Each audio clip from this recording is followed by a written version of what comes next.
গভর্নমেন্টের অনেক mood swing হয়, মানে গভর্নমেন্ট আসলে কে এটা বোঝা যাইতেছে না।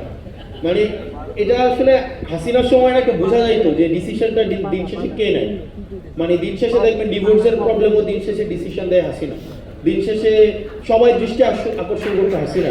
তো এখন আসলে এই জায়গায় মানে ডিসিশনটা আমার কাছে মনে হইতেছে there are so many governments within the governments, আমার কাছে এটা মনে হইতেছে, মানে আমি নিশ্চিত না। কারণ এবং আপনি দেখবেন খুব শীঘ্রই এটা বলা হবে যে আমাদের প্রাইম মিনিস্টারকে এইচপিএমকে ভুল বোঝানো হয়।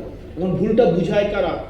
দেখা যায় এখানে অনেক ধরনের ফ্রিঞ্জ এলিমেন্ট আমার কাছে মনে হয় গভর্নমেন্টের সাথে আছে, যারা আমাদের যে জন আকাঙ্ক্ষা তৈরি হয়েছিল, রাষ্ট্রের যে আকাঙ্ক্ষা তৈরি হয়েছিল, সেই জায়গা থেকে গভর্নমেন্টকে অনেক দূরে সরিয়ে নিচ্ছে।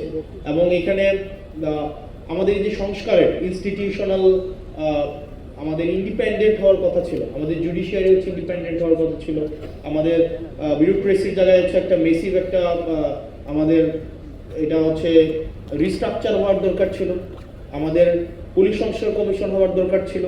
এই সব জায়গা থেকে গভর্নমেন্ট অনেক দূরে সরে গিয়েছে, কারণ গভর্নমেন্টের কাছে মনে হচ্ছে সে যদি সব কিছুকে নিয়ন্ত্রণ না করতে পারে, সবগুলোকে যদি মিসঅ্যাপ্রোপ্রিয়েট না করতে পারে, সে নাকি সরকার যথাযথভাবে চালাতে পারবে না। এখন আমার কাছে ম্যাডাম খুব ভালো বলেছেন কিছুক্ষণ আগে যে শেখ হাসিনা থেকে তো সবচেয়ে বেশি হচ্ছে মানে সেন্ট্রাল একদম সবকিছুকে সেন্ট্রালাইজ করা, হাসিনা কিন্তু যেভাবে সবকিছু সেন্ট্রালাইজ হয়েছে, এর থেকে শক্তিশালী তো আর কেউ থাকে না, আর কেউ ছিল না। তারপরেও তো শেখ হাসিনা টিকে থাকতে পারে না। এখন যেহেতু আমরা নির্বাচিত হয়ে গিয়েছি, এখন আর মানুষকে পিপলকে কেয়ার করার আমাদের কোনো সময় নেই। তো সেই জন্য আমার কাছে মনে হচ্ছে যে গভর্নমেন্ট যেইভাবে যাচ্ছে এটা খুব সুখকর এবং দীর্ঘমেয়াদী কোনো ইতিবাচক প্রভাব রাখবে বলে আমার মনে হয় না। এবং আমাদের প্রত্যেকটা সিটিজেন বিট্রেড ফিল করছে, চিটেড ফিল করছে, এবং প্রতিষ্ঠানগুলো বিট্রেড ফিল করছে।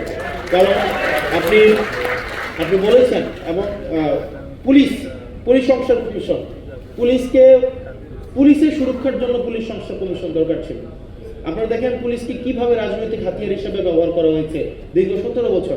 ভাই পুলিশই তো মানুষ, সে মানুষ না, তার তো নিজস্ব হচ্ছে প্রোটেকশনের দরকার আছে। কিন্তু আপনি দেখেন আবার পুলিশের পোস্টিং, আবার হচ্ছে পুলিশের প্রমোশন, আবার পুলিশের পদায়ন, সবগুলাকে হচ্ছে আপনার মন্ত্রীর ইচ্ছার মধ্যে আপনি রেখে দিলেন।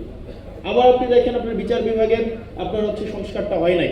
এখানে সেক্রেটারি ওইদিন আইনমন্ত্রী সংসদে দাঁড়াইয়া উনি অনেকগুলা সত্য উনি চেপে গিয়েছেন এবং উনি অনেকগুলা অসত্যের অবতারণা করেছেন কাব্যিকভাবে, এবং খুবই মানে এত মানে এইভাবে লাইভ হতে পারে এটা আমার কাছে খুব অবাক হয়েছে।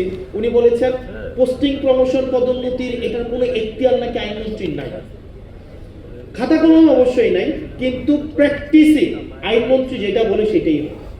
এখন আপনি একটা বিচারক ফেয়ারলেস কোন একটা বিচার কার্য পরিচালনা করবে, আমাদের সাথে এই পরিস্থিতি নাই।